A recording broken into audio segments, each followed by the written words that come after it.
Quelles sont les indications à la transplantation rénale ?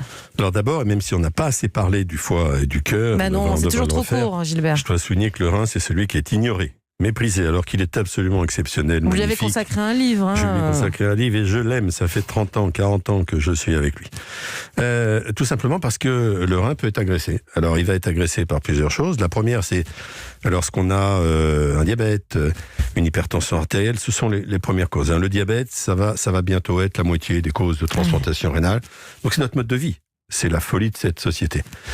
Puis vous avez évidemment plein d'autres choses, des maladies génétiques, des maladies de type immunologique, vous savez, ces fameuses maladies auto-immunes comme le lupus, qui vont soit brutalement, soit progressivement abîmer votre rein, qui ne va plus assurer sa fonction, ou ses fonctions, car n'oublions pas que le rein, ça n'est pas qu'un filtre du sang, même s'il fait ça magnifiquement, c'est aussi un organe qui fabrique des choses extraordinaires comme l'érythropoïétine, justement, qui fait les globules rouges. Oui, c'est lui qui contrôle la pression artérielle.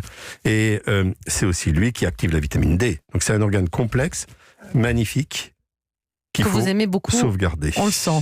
Et d'après l'agence de biomédecine, le nombre de greffes a diminué de 25% en 2020 en raison de la crise du Covid, et les greffes du rein ont aussi été concernées par cette baisse notamment d'activité. Comment est-ce qu'on l'explique ?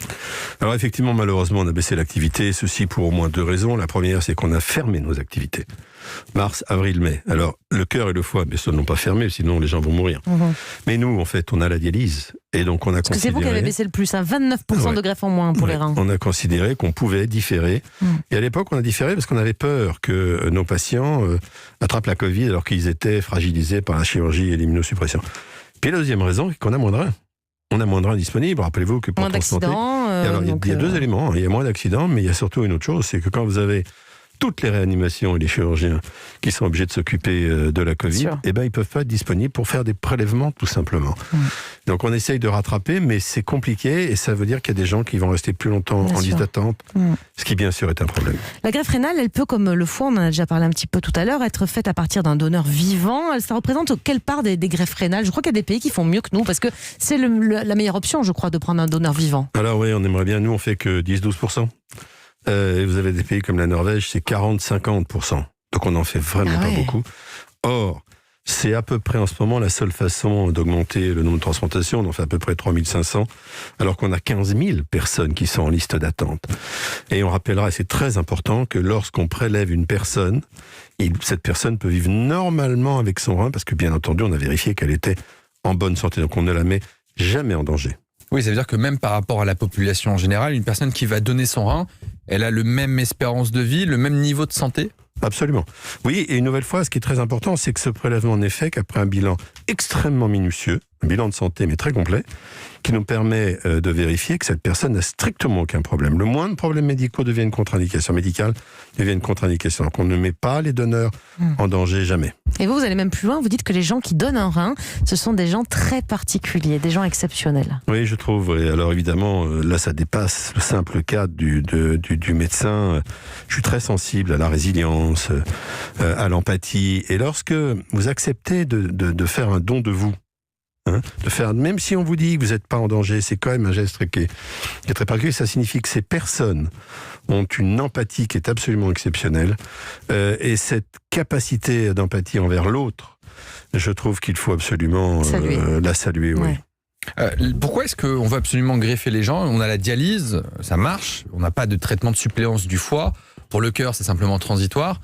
On pourrait se dire les gens peuvent rester encore longtemps, mais la qualité de vie, elle n'est pas terrible. Et est-ce que même l'espérance de vie est moins bonne sous dialyse que lorsqu'on est greffé ? C'est exactement ça. C'est-à-dire vous avez deux éléments qui sont extrêmement importants. Vous allongez la durée de vie, d'une part, et en plus, vous améliorez considérablement la qualité de vie, parce que n'oubliez pas que le rein, c'est celui qui vous donne la liberté métabolique. Ça veut dire quoi ? Ça veut dire que on s'en rend pas compte, mais je suis en train de boire un verre d'eau là.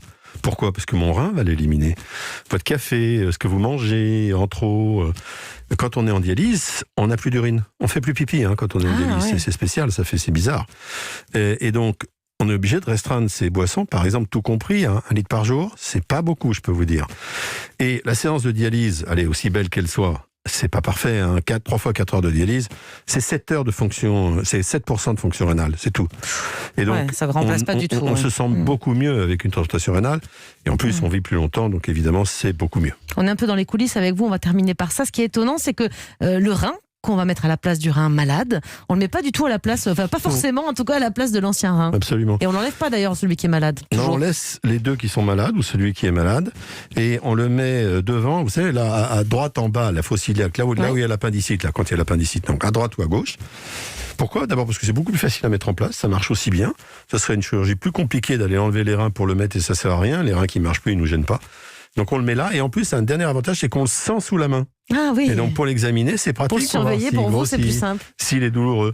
Donc on le met devant et on le porte devant toute sa vie.